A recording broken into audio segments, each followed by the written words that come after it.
Welcome to Cody in the Cinema. Today I'm discussing three recent physical media watches: Suzume, an anime film; Tommy Boy, the Chris Farley David Spade classic; and 964 Pinocchio, a little experimental spin on the old Pinocchio story. I'm going to let you know my thoughts on each, and all in physical media, starting here with Suzume. This is a beautiful steelbook that Walmart put out.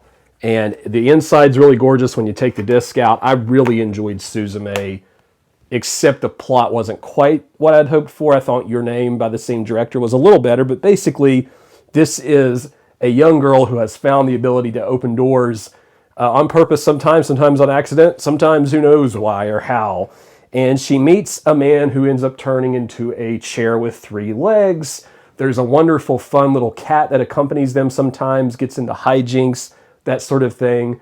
And there's so much magic and spirit and enthusiasm to the animation, except that I think the story, like I said, it kind of a lot. Sometimes I feel like there's a lack of conflict that can be both good or bad depending on the scene. For example, I love the scenes where the characters are just kind of vibing and eating, and I do think it makes this a little bit less on the mature side than something like Your Name, even though when she's going to these doors, she's on the verge of preventing major disasters like earthquakes, and this all relates back to trauma from her childhood.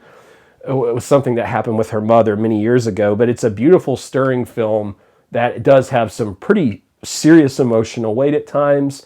Overall, I really liked it. Like I said, I didn't like it as much as Your Name, but I just want to emphasize how absolutely beautiful the steelbook is. This is something I would probably watch again a time or two, and I love having it in my collection.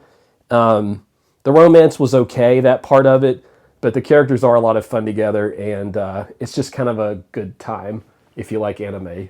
Suzume. I don't watch a lot of anime, so you all will have to let me know if there's something that you really like that you think I should see.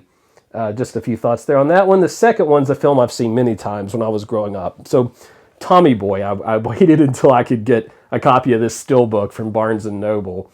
I have a long history with Tommy Boy.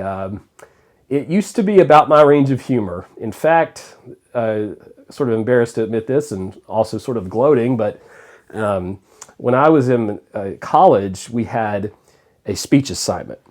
I'm not making this up. A teacher wanted us to pick a persuasive speech from a movie. And she said, try to persuade the audience, do the speech from the movie, memorize it, whatever.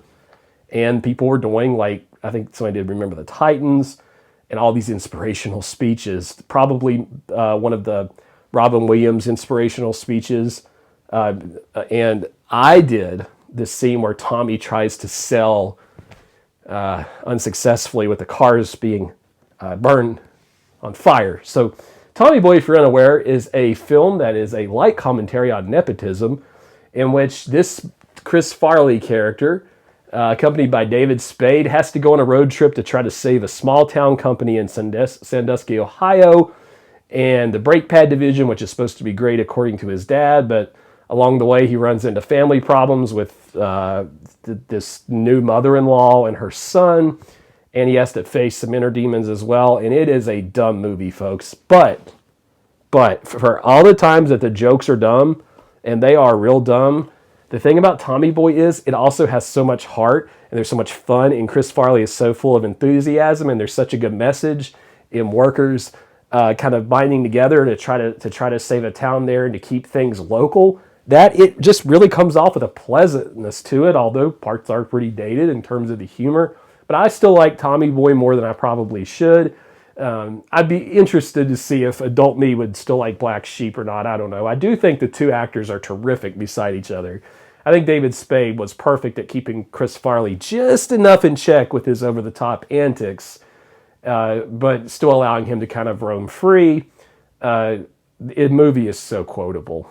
If you have not seen Tommy Boy, do yourself a favor. If you like movies that are kind of dumb, and see it.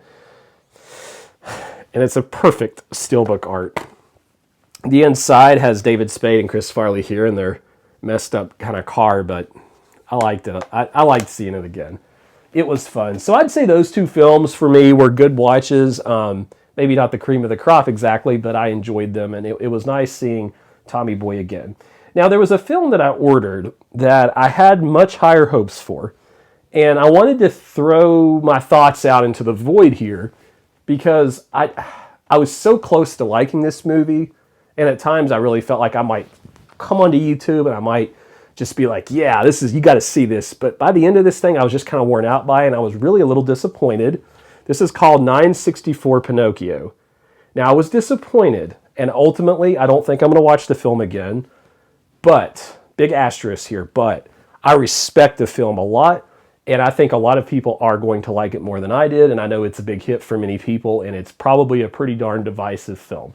So 964 Pinocchio, I'm just going to read you the description here. So this film depicts the nightmarish journey of a discarded cybernetic sex android that is expelled from a brothel and left to fend for himself, wandering around the city, and he sees a homeless girl who he gets, you'll see if you watch it. And a lot of the film, folks, is just this robot running around making noise, like or the other girls running around making noise. It's disgusting, it's gross, it's vile to look at. There's like tons of vomiting. In fact, I really would not recommend watching this anywhere close to dinner time. Visually, though, it is insane to look at, and I think the aesthetic of this thing is really powerful in a Blade Runner sort of way.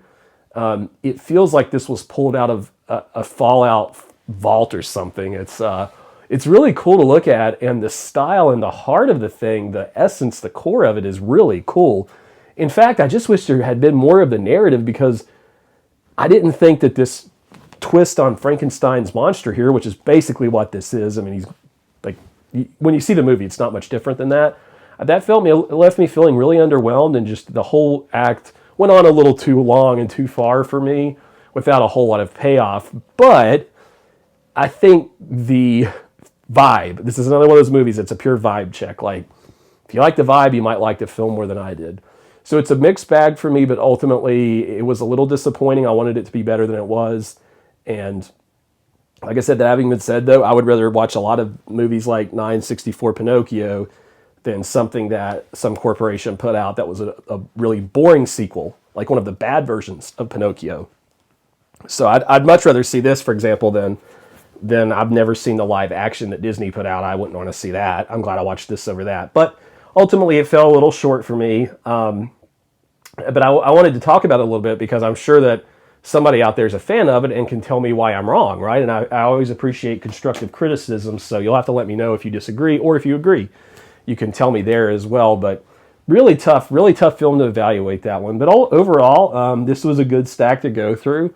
I have found that every so often I just enjoy taking a random stack of movies I own, putting them on, seeing how I feel about them, and sharing my thoughts with you all in the most articulate way that I can, and seeing what that's worth to the world. So if you liked the video or found it to be helpful and you want to click the like button, the thumbs up, it does help grow the channel.